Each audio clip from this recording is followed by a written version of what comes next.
nchini Marekani, Canada, lakini pia ukisogea Mexico, ndiyo habari ya dunia sasa hivi. Kinacho happen pale ni kombe la dunia mwaka 2026. Nini kitatokea pale? Ni maajabu.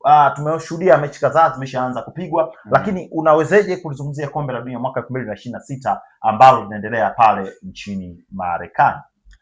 Wonderful World Cup toka lilivyoanzishwa mwaka 1930 mpaka sasa hivi ushindani mkubwa umeongezeka na ushiriki umekuwa ni mkubwa.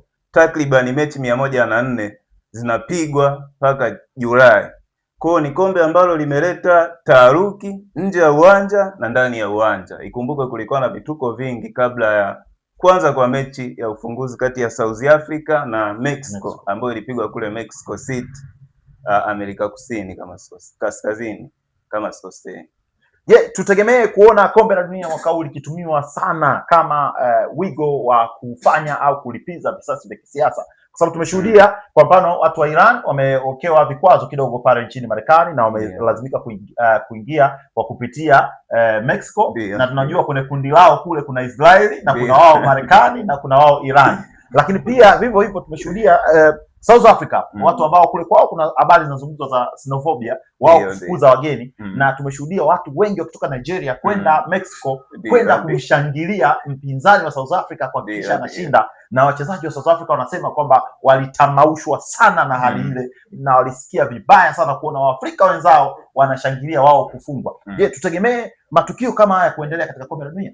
Exactly, tutegemee, kwa sababu kombe la dunia, mpira kwanza unatuleta pamoja, lakini pia mpira unaweza ukaleta itikadi za kisiasa. Kwa mfano, Afrika Kusini kuna xenophobia ya kufukuza wageni kule nchini kwao, hivyo tegemea wasio na mashabiki wengi kutoka Afrika. Lakini ukija kwa Marekani, sera zake za uchokozi dhidi ya Irani tegemea pia kuwe na ubaguzi vile vile. Lakini vile vile sera za nani? Sera za Israeli pia. Kwa hiyo ni kombe ambalo linachezwa kwenye nchi ambayo ni supreme power, lakini ni nchi ambayo ina migogoro na nchi mbalimbali. Kwa hiyo tutegemee kuona kombe la dunia likigawanyika vipande vipande kwenye hizi timu. Asante. Tumeshuhudia pia tukio la kocha kutoka Somalia, yeye akikosa nafasi ya visa kuingia nchini Marekani, na imempa umaarufu zaidi hata kuchezesha mechi.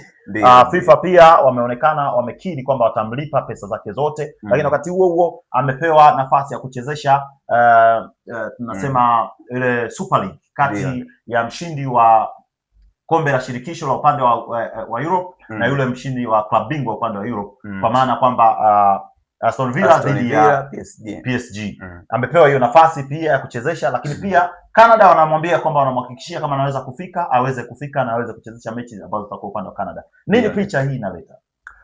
Siku zote wanasema kitu ambacho unakiona hakifai kitafaa kwa mwenzako. Omar Attan ni best referee kutoka jiji la Mogadishu kule nchini Somalia.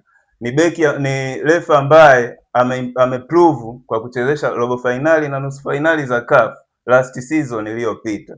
Kwa hiyo ni miongoni mwa marefa ambao ni best, ndio maana alichaguliwa kwenda kuingia kuchezesha kombe la dunia nchini Marekani. Lakini ukiangalia Mogadishu na New York, there is no relationship, hawana uhusiano mzuri, ndio maana wakamtumia kama yule refa kuingiza itikadi za kisiasa.